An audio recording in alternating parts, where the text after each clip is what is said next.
Bonjour à tous, bienvenue dans l'émission La matinale de l'entrepreneur avec un coup de projecteur sur un secteur très dynamique, le secteur automobile, et sur une société qui gagne à être connue. C'est extrêmement innovant, c'est extrêmement dynamique et surtout ça fait du bien au secteur, c'est la Vroom Team.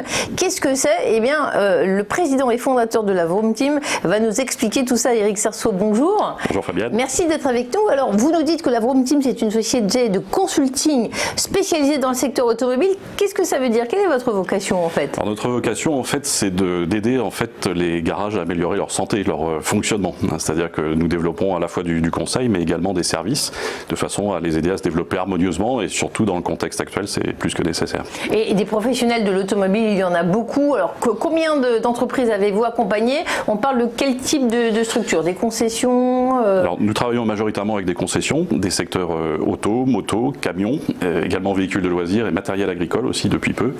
Et ce sont des structures très différentes en termes de taille. Il y a du tout petit, il y a des marchands de véhicules d'occasion par exemple dans certains secteurs et des grands groupes de distribution. Donc il y a vraiment une panoplie très large à ce niveau-là et c'est à peu près 500 clients depuis 2009. Et puis également des garages, des ateliers, on va en parler. Puis vous êtes en contact avec des constructeurs aussi. Oui, tout à fait. et la preuve, vous les connaissez très bien ces constructeurs puisque un petit profil sur votre pédigré, on ne va pas tout raconter, mais vous êtes un professionnel de l'automobile. Où avez-vous travaillé par exemple? J'ai commencé chez Ford France il y a à peu près 30 ans où je faisais en sorte de voir si les concessions avaient des résultats financiers satisfaisants. Et puis ensuite je me suis intéressé à la partie commerciale, notamment j'ai été chef de région dans certaines marques. Et ensuite notamment chez Toyota France où j'ai en quelque sorte aidé à créer le réseau pour aider cette marque à passer de 17 000 véhicules par an à pratiquement 100 000 maintenant. Et j'ai terminé entre guillemets chez Porsche France où j'étais le directeur du service après-vente en fait.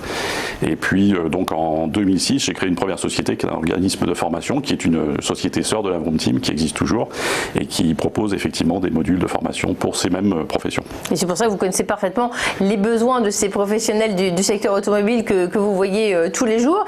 Comment ça se passe? Là, on est en période de déconfinement, la demande elle est là quand on va dans un garage, quel est l'accueil en ce moment? Oui, alors on a eu le plaisir de retourner déjà voir nos clients sur le terrain parce que c'est vraiment notre vocation et c'est vrai que la surprise est très positive en ce moment avec un afflux de clientèle. Ça a commencé très fortement sur les ateliers dès le mois de mai et c'est aujourd'hui un rush, on peut appeler ça comme ça, sur l'achat de véhicules neufs et d'occasion. On a vu des choses surprenantes comme par exemple des gens qui attendent devant le bureau d'un vendeur alors qu'il y a déjà des personnes en discussion pour acheter un véhicule. Vous avez jamais vu ça quoi? Pas souvent. Les gens ont envie de se faire plaisir. Quoi. Oui, et parfois avec du matériel très haut de gamme. On voit aussi certains de nos clients nous disent j'ai vendu du matériel relativement cher, où là il n'est pas question, je dirais, d'aide gouvernementale, c'est carrément un cran au-dessus, on va dire. Alors on va revenir sur la valeur ajoutée de Vroom Team. Le nom est sympa, assez ludique, mais c'est très sérieux. Vous leur apportez un vrai plus en matière de gestion d'organisation. Qu'est-ce que c'est votre offre de service finalement? Oui, je reviens sur le nom. En fait, c'est vraiment la philosophie de la Vroom Team, c'est-à-dire qu'on est des professionnels, mais on se prend pas au sérieux. On apporte aussi cette dynamique et cette bonne humeur chez nos clients. En fait, à la base, c'est surtout déjà d'être dans l'observation de leur souffrance, en quelque sorte, de voir ce qui ne fonctionne pas, sachant que nous faisons bien sûr des diagnostics, mais ça c'est très rapide chez nous. Et ensuite, on va aider le dirigeant et son équipe à améliorer son fonctionnement. On va faire en sorte que ce soit des propositions qui viennent majoritairement de l'équipe, de façon à ce que ce soit durable. Parce que tout simplement, l'objectif, c'est quoi quand vous arrivez? Pourquoi on fait appel à vous? Généralement, le concessionnaire qui fait appel à nous, il a une difficulté, une rentabilité par exemple qui n'est pas bonne, un gros turnover dans son équipe, des difficultés de management aussi, ça c'est assez fréquent, ou des besoins par rapport au souhait de vendre son affaire par exemple. Et ce que j'aime bien, c'est que vous dites, nous on s'engage sur les résultats. Qu'est-ce que ça veut dire en chiffres? Dans 95% de nos contrats, il y a quelques cas où on ne le fait pas, mais 95% de nos contrats, on dit que si la concession ne récupère pas au moins 2 fois ce qu'on facture dans son évolution de résultat, on serait amené à revoir le prix ou à rembourser. Mais on n'a jamais remboursé personne parce qu'il récupère entre 4 fois et 10 fois. Donc il y a des vraies marges d'amélioration, d'optimisation des process. Quand vous arrivez dans un garage, dans un atelier, quelle est la méthode en fait? La méthode, c'est déjà d'observer tout ce qui fait perdre du temps. En fait, l'ennemi numéro 1, par exemple, d'un atelier, ça vend de la production. C'est-à-dire que le temps qui est perdu ne se rattrape jamais. Autant sur les véhicules, là par exemple, on a connu un trimestre un petit peu difficile, on va imaginer que ça peut-être se rattraper d'ici 6 mois, 1 an, etc. Sur la production, c'est impossible. Le temps passe et ce que vous n'avez pas fait aujourd'hui, vous ne le ferez jamais. Donc on va chasser tout ce qui fait perdre du temps aux équipes, tout ce qui les empoisonnent, je dirais, au quotidien, sachant que souvent ils déploient une énergie énorme pour compenser ça. Donc ça, on l'observe très très vite et on propose des solutions. Et puis en termes financiers, en termes industriels, vous avez même des ratios, des critères. Alors je me suis arrêtée sur la notion de TAF. Qu'est-ce que c'est ce sigle? Alors TAF? le fameux TAF, en fait, ça c'est une donnée qui nous est très chère. TAFF, voilà, je précise. C'est le taux d'absorption des frais fixes. En fait, la rentabilité d'une concession, par exemple, repose sur le fait que l'atelier et le magasin, dans leurs résultats en euros, puissent couvrir tout ou partie des frais fixes de l'entreprise. Donc ça, on va le mesurer et en fonction de ça, on va essayer de faire évoluer cette situation de façon à ce qu'on soit moins tributaire au niveau du garage sur, par exemple, les marges relativement faibles aujourd'hui sur les véhicules neufs et sur les véhicules d'occasion. Et alors, c'est pas seulement un impact sur les process, l'organisation. Vous conseillez ces professionnels de concession sur leur communication, leur manière d'être visible. Ça touche tout finalement? Oui, alors c'est-à-dire qu'au fur et à mesure des interventions chez nos clients, a priori ils appréciaient nos prestations, ils nous ont posé des questions en disant est-ce que vous sauriez nous aider sur tel ou tel sujet? Donc on a commencé effectivement par une phase un petit peu de télémarketing dans un premier temps, avec une équipe je dirais, de personnes qui aujourd'hui sont des personnes en télétravail depuis très longtemps, c'est pas seulement lié à la période qu'on traverse, et qui sont capables effectivement d'aller chercher des clients pour nos clients. Par exemple, de remplir des ateliers à distance quand c'est un petit peu insuffisant, de faire aussi la gestion de débordement d'appels, de façon à libérer en réception un professionnel qui doit plutôt se consacrer aux gens qui sont présents, plutôt que répondre au téléphone. Donc c'est tous ces éléments qu'on a ajoutés au fur et à mesure du temps, et aujourd'hui on a deux nouvelles offres en fait qui permettent effectivement dans le contexte d'aider aussi les concessionnaires, notamment sur la vente vers les sociétés, le véhicule vers les sociétés, et sur les fameuses pages, effectivement, sur les réseaux sociaux pour les rendre plus visibles. Donc, on croyait que le mécanicien, c'était vraiment le technicien avec sa manivelle, et puis quand on vous entend, on se rend compte qu'il y a le mécanicien 4.0, le garage 4.0.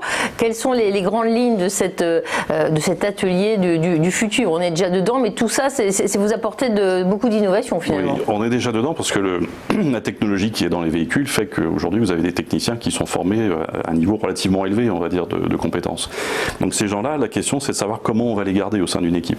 La profession a été un peu malmenée, c'est vrai qu'on rencontre aujourd'hui une difficulté par rapport à ces profils de techniciens, et il faut pouvoir effectivement ajuster le management sur des générations qui sont aujourd'hui beaucoup plus tournées vers l'usage de tablettes, de smartphones, de choses comme ça.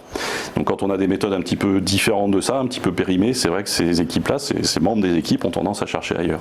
Donc vous étudiez des solutions et vous proposez des solutions pour que le mécanicien 2040, vous y travaillez déjà, quoi, pour qu'il reste et qu'il se développe. On y travaille déjà, bon, ça évolue bien sûr très progressivement. Là on s'est rendu compte pendant la période de confinement que l'usage d'outils numériques était en train de s'ouvrir, je dirais, sur la profession, mais il y a encore du travail. Et c'est vrai que la mécanique restera toujours quand même une affaire, je dirais, de main dans le cambouis quelque part, même si ça risque d'être un petit peu plus limité au détriment de la rentabilité avec les véhicules électriques, sachant qu'il n'y a pas d'huile dans un véhicule électrique, il n'y a pas d'embrayage, on use beaucoup moins les freins, donc quelque part c'est un peu moins salissant, mais c'est aussi beaucoup moins rémunérateur. Alors vous avez une dimension start-up avec ce regard très innovant, mais avec toute votre expérience, vous êtes maintenant un acteur de ce marché, un professionnel, puisque même vous me disiez que l'Argus, la Cote, a fait appel à vos services. Alors en fait, ce qui s'est passé, c'est que pendant le confinement, on a créé un groupe sur Facebook, le groupe Help Angels, de façon à aider la profession à traverser cette période. Et c'est vrai qu'une des premières réflexions qui nous est venue pour aider en termes de trésorerie les entreprises de ce secteur, c'est de dire il y a une cote Argus qui continue de courir et qui dévalue de façon tout à fait logique les véhicules, sauf que ces véhicules sont sur des parcs et ils ne bougent pas. Donc on est monté au créneau avec un peu de communication. On a été rejoint dans cette démarche, je dirais, par des dirigeants de groupes de distribution qui ont dit oui, effectivement, comptablement ça va nous poser un souci. C'est pas la peine d'ajouter cette décote au fait qu'en plus on aura peut-être du mal à vendre les véhicules en question. Et on a été un peu écouté, bon, très modestement, on a participé à cette opération. Bravo. Et le label Help Angels, alors, il se développe? Alors, il se développe, il a été créé en fait dans nos arrière-cuisines en fin d'année 2019, puisqu'en fait l'idée c'était de dire nos clients ont des besoins que nous ne pouvons pas satisfaire. On a déjà pas mal de compétences au sein des équipes de la Vroom Team, mais c'est vrai qu'il faut aller chercher peut-être des professionnels sur d'autres sujets. Donc on fait appel en fait à des individus ou des entreprises qui ont une offre, alors que ça peut être un logiciel, ça peut être un service. On a notamment depuis peu fait venir quelqu'un qui est un spécialiste de la gestion de trésorerie, réduction des charges fixes, des choses comme ça, de façon à apporter cet éclairage à des entreprises du secteur qui aujourd'hui sont un petit peu malmenées sur ce sujet. Et c'est vrai que ce label, il est ouvert en fait à toute organisation qui partage aussi nos valeurs, c'est-à-dire qui connaissent un petit peu quand même le secteur et qui soient capables de s'engager sur des choses qui apportent des résultats. C'est pas seulement, on fait pas du conseil pour le conseil ou des diagnostics à n'en plus finir, c'est vraiment on apporte un résultat. Merci beaucoup Éric Cerceau, il est garagologue on pourrait dire, tellement vous occupez de la santé des garages, des concessions, de nos voitures et vous faites beaucoup au sein de cette société, la Vroom Team. Vous faites tellement que même avant de vous rencontrer, ça m'a donné envie. J'ai appelé mon garage parce que j'avais une réparation à faire et je ne le faisais pas. Vous faites un bien fou à ce parc automobile. Merci de nous avoir rendu visite. Vroom Team, une société qui se développe très vite dans le domaine du consulting dans ce secteur automobile. Merci de nous avoir suivis. Très bonne journée.